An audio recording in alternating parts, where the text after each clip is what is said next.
행복이 먼저다. 구독 버튼 잊지 마세요. 안녕하십니까. 행복이 먼저다. 오늘 드릴 말씀은 댓글 중에 한 분이 댓글을 쓰셨는데요. 그 댓글 사연이 가족으로부터의 배신감이라는 제목으로 몇 말씀 드리도록 하겠습니다. 나야님이 쓰신 사연이신데요. 이분의 내용을 보면 나야님의 부모님은 항상 희생만 하시고 지금도 그 나야님을 위해서 미역국 끓여주시고 너무나도 고마운 분이시죠. 근데 그 본인의 부모님이 그렇게 희생으로만 사셨던 분이시기 때문에 모든 부모가 그럴 거라고 생각했는데 이게 좀 아니더라는 거죠. 그 배우자의 부모님은 너무나도 성격이 다르시고 항상 그 하시는 말씀이 내가 널 이만큼 키웠으니 효도해야 된다. 갈 때마다 이제 이런 말씀을 하신다고 합니다. 본인의 부모님과 배우자의 부모님의 성향이 많이 다른 거죠. 보통 우리는 자라면서 우리의 부모님이 다른 부모님도 우리 부모님 같다고 생각하지만 아닌 경우가 많죠. 특히 배우자의 부모님이면 그 시아버지, 시부모님도 될 수 있겠고, 혹은 처갓집도 될 수 있고, 장인 장모님도 될 수 있고, 본인의 부모님하고 다른 경향이 있는 경우가 왕왕 있습니다. 자, 그래서 이 나야님이 그 배우자의 부모님, 그러니까 쉽게 말해서 이제 시댁이겠죠. 갈 때마다 내가 너를 이만큼 키웠으니 효도해라. 이제 이런 얘기를 듣는 겁니다.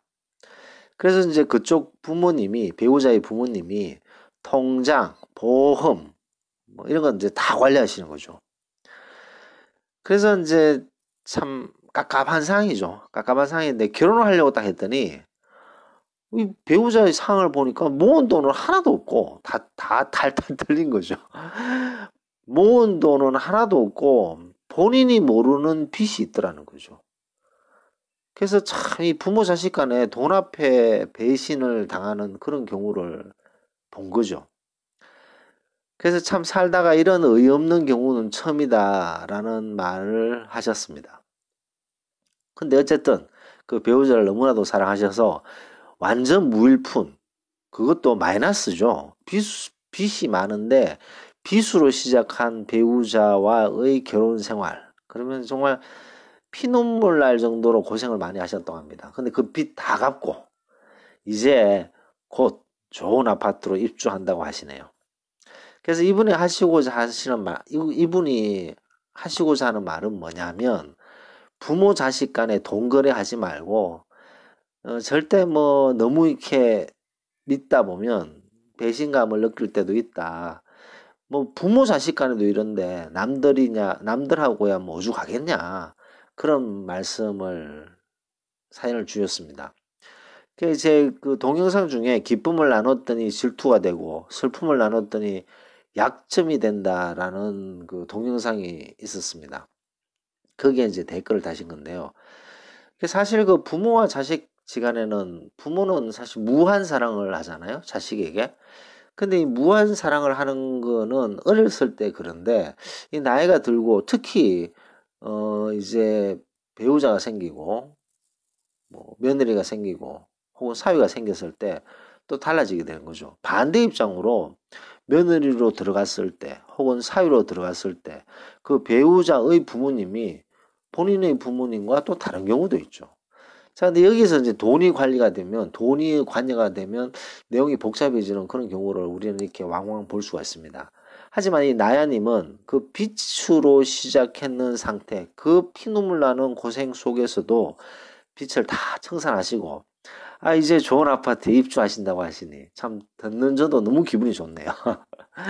근데 부모 자식 간에 돈 거래하거나 믿고 돈 절대 맡기지 마라. 이런 말씀을 또 하셨네요. 근데 좀 현명한 부모님들은 자식이 이렇게 배우자와 결혼할 때쯤 되면 돈 거래를 아예 안 하려고 하죠. 현명한 부모는. 돈이 뭐 관리를 한다는 건 있을 수 없는 일이고, 왜냐하면 이제 그 자식도 그 배우자를 만나서 이제 이 터프한 이 현대사회를 살아가야 되잖아요. 근데 그런 속에서 돈을 관리한다, 돈 거래를 한다, 이런 거는 괜히 그 부모 자식지간에 잘못하면 의상할 수 있기 때문에 이런 걸 안 하는 게 좋죠. 그래서 그 특히 또 남한테 이런 배신감이 가슴 아픈데, 가족끼리 특히 부모 자식끼리의 어떤 이런 돈 거래에서 배신감은 남보다 더 뼈저리게 아프고 이루 말할 수 없다라고 그때 사연에 쓰셨거든요. 맞습니다. 이 부모 자식 간의 어떤 돈 거래에서 문제가 생겼을 경우에는 남보다도 훨씬 더 뼈저리게 아프죠. 뭔가 아픈 것은 이루 말할 수가 없다라고 얘기를 하셨습니다. 저는 사실 그 사람하고 얘기를 할 때, 아, 이 사람이 어떤 사람인가 좀 알고 싶을 때가 있어요. 도대체 이 사람이 어떤 사람인가? 그뭐 여러 가지 방법도 있겠죠. 근데 그 방법 중에 하나가 저는 슬쩍 어머니 얘기를 꺼냅니다. 아, 뭐 예를 들어서 밥을 먹다가 뭐 너무나도 맛있는 요리가 있다. 근데 아, 이 우리 어머니가 참 이 음식 좋아하셨지. 이 음식 참 좋아하셨던 음식인데. 이렇게 어머니 얘기를 딱 꺼내면요.